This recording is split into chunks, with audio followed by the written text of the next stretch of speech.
Once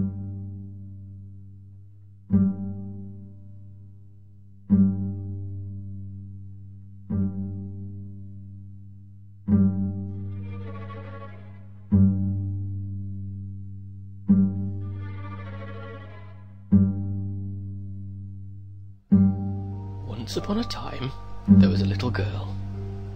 No, that isn't right. You see, it wasn't just any time, and this wasn't just any little girl. This story is about Emmeline, and it all happened a long time ago in a town that doesn't exist. At least, not anymore. Emmeline was 3, the only child of a curator and a soprano. She had everything a child could want, but there was one problem. Emmeline had been forgotten by absolutely everyone. Mummy and Daddy were always preoccupied with the business of the day. The servants complained that she was underfoot. Even the postman, who brought letters that often made Daddy frown, never brought any letters for little Emmeline. There were no hugs, no bedtime stories, only a growing mountain of cold, lifeless toys who could not scare away closet monsters or admire her drawings, or more importantly, love her back. Emmeline tried her best to be a good little girl. Then she tried very hard to be a not-so-good little girl. Either way, no one was paying attention. There was nothing she could do. One night, Emmeline peeked out of her bedroom window and saw a beautiful star. It twinkled and glowed so brilliantly that Emmeline wondered if it was even a star at all, and not an angel who was up past his bedtime. She remembered a rhyme about such stars and how they could grant wishes, and if anybody had a wish, it was Emmeline. Emmeline closed her eyes and wished with all her might. She wished for a friend who could play with her and help her reach tall things, and protect her from the creatures in the shadows and never, ever leave. Stars don't grant wishes for everyone, mind you, but few children have ever wished for anything so dearly as little Emmeline. "Please," she begged, "please." And at the exact stroke of midnight, or perhaps a few seconds before, depending upon the clock, Emmeline's wish came true. Oh, he was a delightful friend. They drew pretty pictures together and made up stories. They even had tea parties and built pillow forts. Emmeline named him Mr. Kreisel, because it sounded right, and he was her special secret. Mr. Kreisel was great fun for a while, but after a time it seemed there was something missing. He was certainly the best friend she'd ever had, but only because she'd wanted him to be. He did everything she asked, but nothing more. He couldn't even love her on his own. This thought made Emmeline very sad.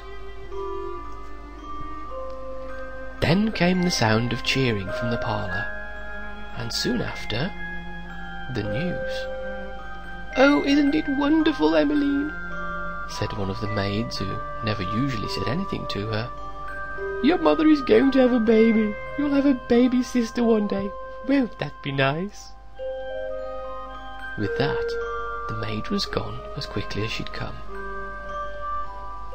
Emmeline turned to Mr. Kreisel, who, after considering the proper response, chose to frown.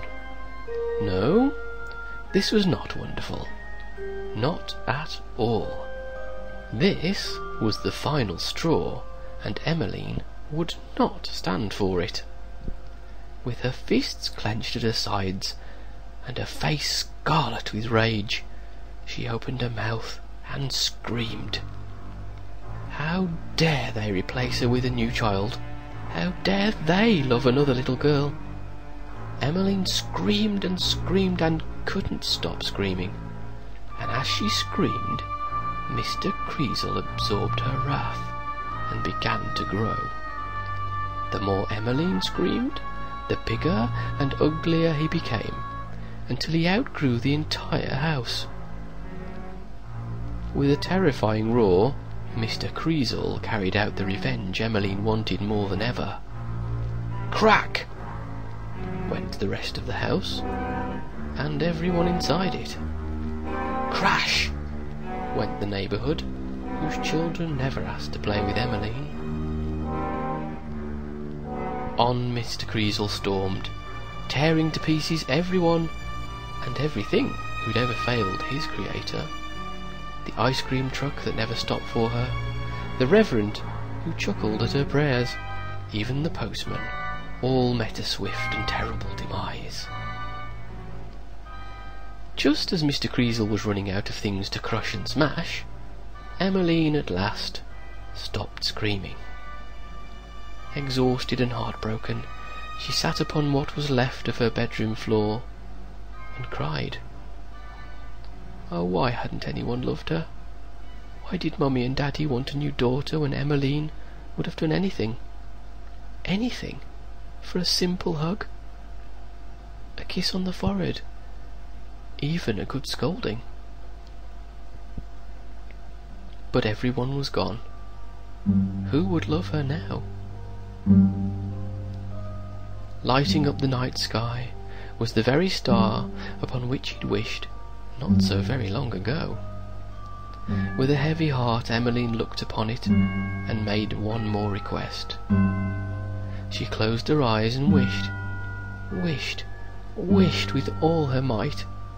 And at the exact stroke of midnight, or perhaps a few seconds before, Emmeline's wish came true. Like a ghostly light, she began to fade until there was nothing left. Neither she nor Mr. ChRSk were ever seen again. Sometimes, on a dark night, when the stars are bright, if you're very still and very quiet, you can almost hear a tiny voice. Please, please, whispers the wind, forever echoing the one wish of a little girl who was forgotten by absolutely everyone.